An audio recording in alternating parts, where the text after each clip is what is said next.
and I'm continuing to run the diagnostics on this quite wonderful 8032. I would say, cosmetically speaking, it's probably, maybe 8.5 out of 10. There's just the odd little thing. But we'll see what a magic eraser can do. But I have here something else. Indeed. This is the very first printer my brother and I ever owned. We used it for school. We used it for things to do with the Bradley Brothers bulletin board system. It was our workhorse. It was. It is a 2022. It is. And it uses tractor paper, if you can find it. I believe I still have some around. It uses like a regular typewriter ribbon. There are stories, of course, to be told of this. For example, the first time that I went home and I did something for school on a machine, well, it would have been a 4032, probably a fat 40, and this printer. And I did not have a word processor. So I just wrote a program of print commands. 10, print, quote, put in what I wanted to say, up to the maximum length that I could do, put in quote, hit enter, put in 20, print, quote, put in what I wanted to say. Before word processors, there were other ways. Not as versatile. But anyway, so I remember I handed it in, and it was to my electricity teacher. His name was Mr. Worthington. And Mr. Worthington was not so sure about this. Because typically, everything at that time was handed in, and it was handwritten. And he was not sure if he could accept this. I urged him to accept it. He apparently, which I did not know for a while, went unto the school office to get a ruling on whether he could indeed accept this. And it was decided, yeah, you can accept this. So he did. With some reluctance, of course. A step forward, maybe about 40 years, and unless you have some reasonable accommodation that needs to be accommodated, you must hand everything in, typed, printed, etc. Now, I'm sure anything handed in today would look much better than the character set on this printer, because this printer, it had, well, it wasn't the highest resolution, certainly. And if I remember correctly, the small letters did not have what were referred to as true descenders. And how do I know all this? Well, another fellow I knew, and still know, his name is Mr. Bullock,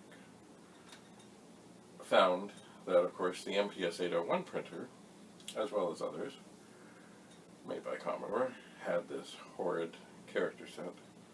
Did not have true descenders. And what are true descenders? Well, true descenders are when you have a small letter that there's actually a dot or so below the natural flow of the line of the text. But this printer, as well as others, did not. So, Mr. Bullock, otherwise known as Bill, actually did create a company called Willanta Arts. And Willanta Arts made an EEPROM that you could put in your MPS 801, and I believe they actually came up with one eventually for the MPS 803, because it had the same,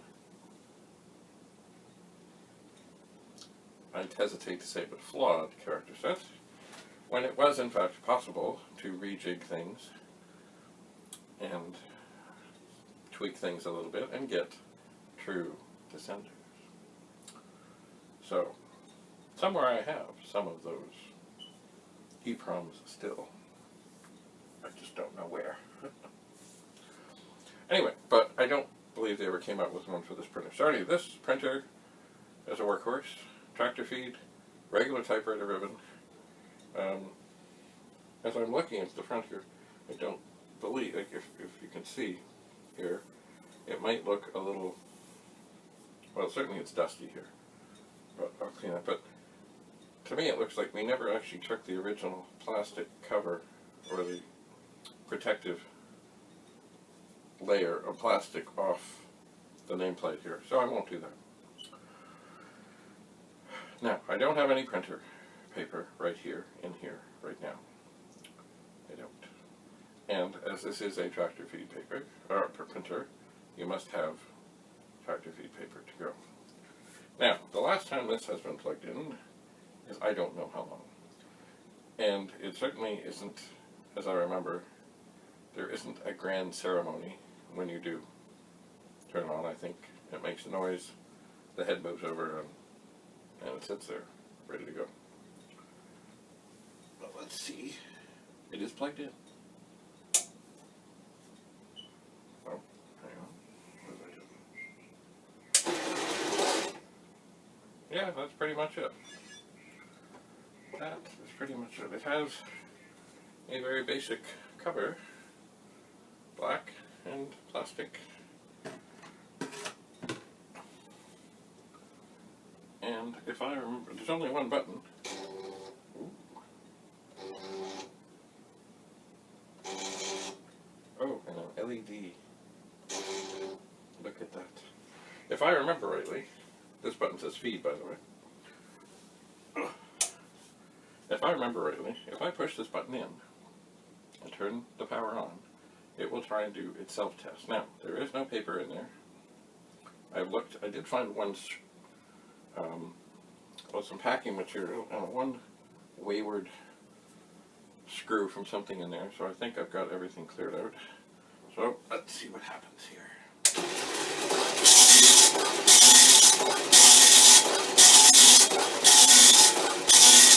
Okay.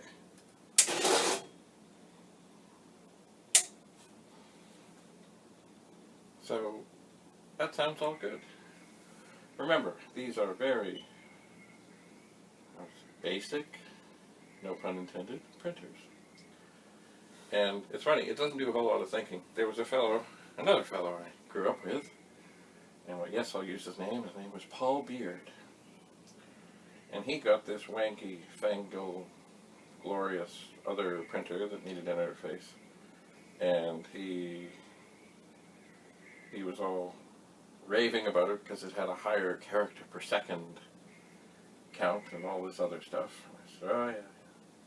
And he said, yes, and mine's intelligent, it thinks, and it'll be fast. Anyway, so we together, on the phone, we did a little program to see whose printer could outperform. Now, the quality of his printer, or the print, was better. But he was sure that with all its intelligence and every other thing, and it was bi-directional, because this only prints one way, that it would be so much faster. So we wrote the program, counted it down, 3, 2, 1, go, and off things went. And when it became silent on the other end of his phone, he said, it can't be finished. And I said, yes it is. His was still thinking away. It was working, it was doing fine, it was printing in both directions, and lovely characters and all that. But it wasn't faster. But really, it didn't matter. The speed is not always the thing. It just isn't. So, but what I'm going to do is, I'm going to clean this up.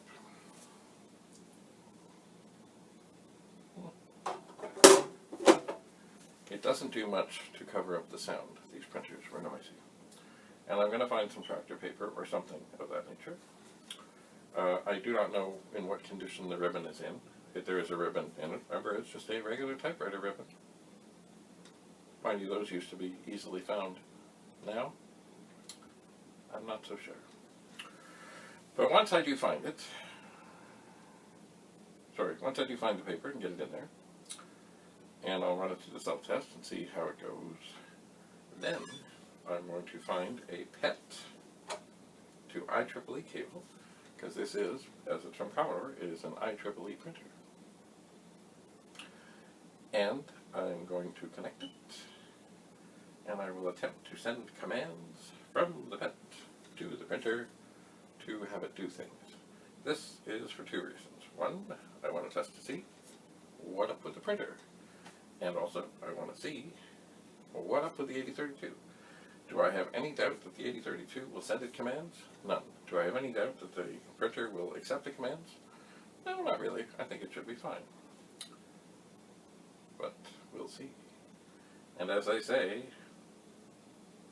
that is another story. So here we have an 8032 and a 2022. They did make, by the way, a friction feed printer called the 2023. They did, and I believe there was another version of this printer, the 2022, that had some more white stuff around the tractor feed.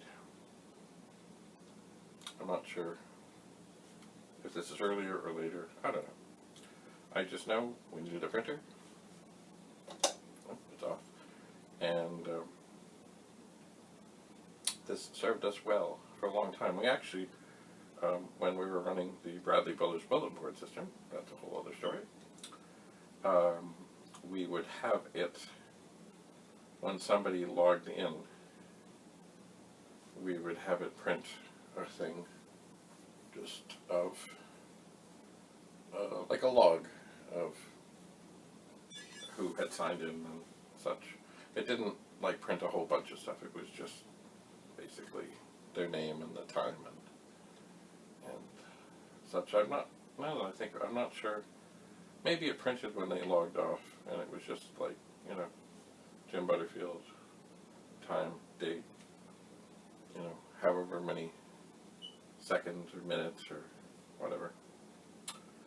And was that really terribly helpful? No, not really. Although, it was helpful at one point in time, because you see, when we got going on that, we had more than one line, but we had to have a different computer on each thing, because we didn't have a way to connect them all together.